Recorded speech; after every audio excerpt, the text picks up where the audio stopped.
An Oyo State High Court sitting in Ibadan has ordered the Department of State Services to pay the sum of 20 billion naira to Yoruba Nation activist Sunday Adeyemo, also known as Sunday Igboho, as damages for the invasion of his residence on July 1, 2021.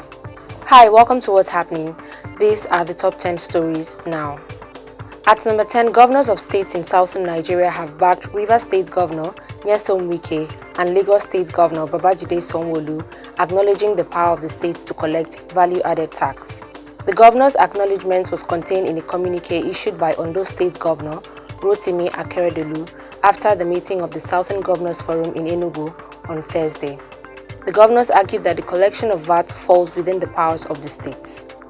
At number 9, the Economic Community of West African States has imposed sanctions against the junta in Guinea and those slowing Mali's post-coup transition. The move was agreed at an emergency summit of Ecowas in Accra on Thursday in response to last week's coup in Guinea and perceived slow progress towards constitutional rule in Mali following a coup last year. Regional heads of state decided to freeze the financial assets and impose travel bans on Guinea's junta members and their relatives, insisting on the release of President Alpha Conde and a short transition. At number 8, the United Nations Children's Fund has said that the world is facing an education crisis due to the COVID-19 pandemic that has left nearly 77 million children shut out of the classroom for the past 18 months. UNICEF closed down its social media channels on Thursday for 18 hours to send one message to the world, #reopen schools for in-person learning as soon as possible. For UNICEF, the right to go to school is central to every child's development, safety and well-being. Yet, in too many countries, classrooms remain closed while social gatherings continue to hold in restaurants, salons and gyms. At number 7, the police in Jigawa State has arrested a 25-year-old man for allegedly having sexual intercourse with a goat in Gwaram local government area of the state. The police spokesman in Jigawa, ASP Lawan Shisu, confirmed the arrest in a statement on Friday. Shisu said the suspect was arrested at about 1 a.m. by the police who were on patrol in Gwaram town.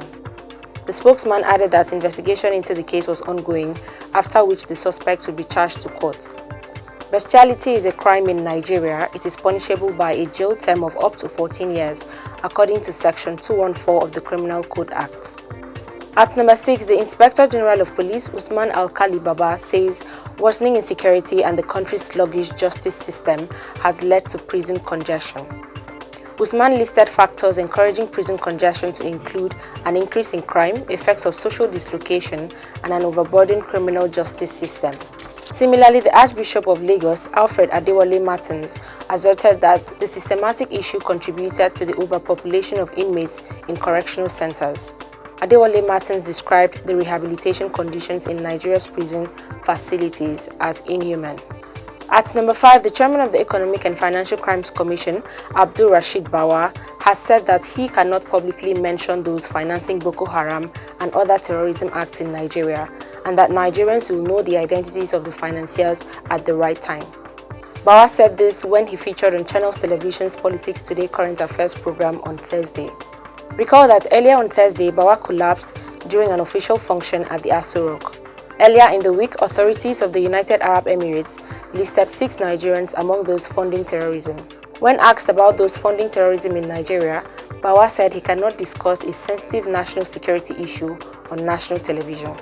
At number 4, terrorists fleeing military operations in Zamfara state have invaded Solawa and Damari communities in Benin local government area of Kaduna state.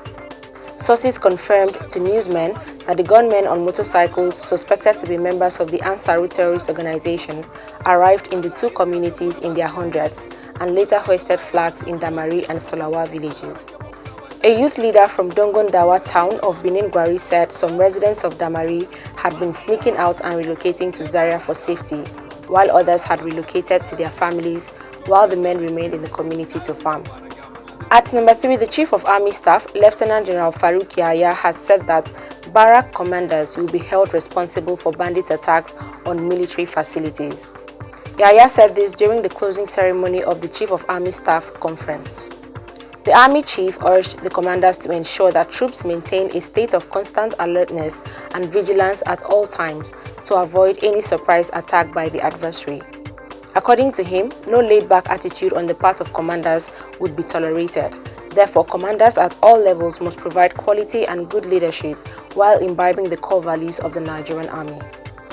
At number 2, gunmen have invaded Beshin Fulani community in Bauchi State and allegedly kidnapped a nursing mother, Rukayat Odedoyin. Neighbors of the victim said the kidnappers, who were about 10 in number, invaded the area at about 12 a.m. and forced themselves into the building by breaking the main door before gaining entrance into the house. After succeeding in breaking into the house, they were said to have gone away with the woman whose husband had just been transferred to Kaduna State.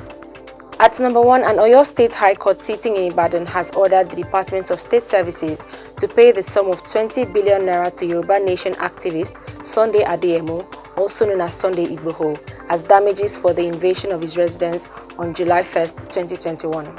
Justice Ladiran Akintola gave the order on Friday morning in a suit filed by Igboho, who is currently in detention in Benin Republic.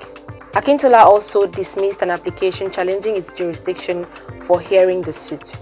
Recall that Igboho was arrested in Benin Republic while trying to escape to Germany following the invasion of his residence by the DSS. Igboho's lawyer, Yomi Aliyu, had challenged the raid in court. Always remember to wear your mask, wash your hands and stay safe. That's all for today. See you next time on What's Happening.